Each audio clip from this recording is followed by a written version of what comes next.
Once upon a time there was a king. He had one eye and one leg.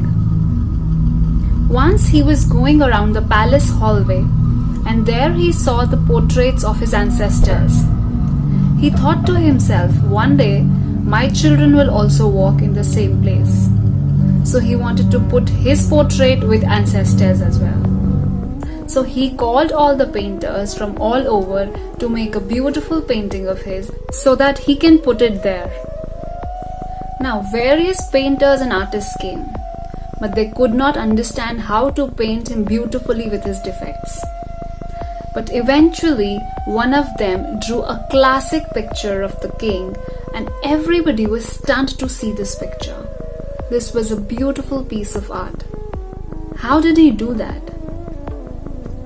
So this artist had painted the king aiming for a hunt, targeting with his one eye closed and one leg bent.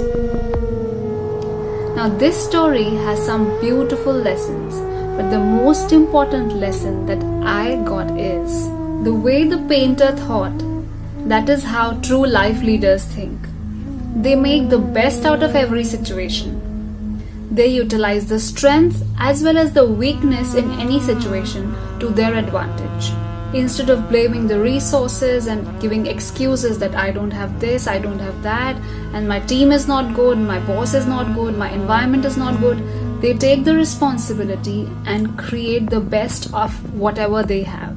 I would like to know from you, what was the last situation where you had challenges, where you had problems, but you utilized it to the best and got some great outcome?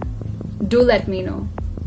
This is Life Leadership Movement. I am Garima Arora Kannan, inspiring you to take the charge of your life and be the leader of your life.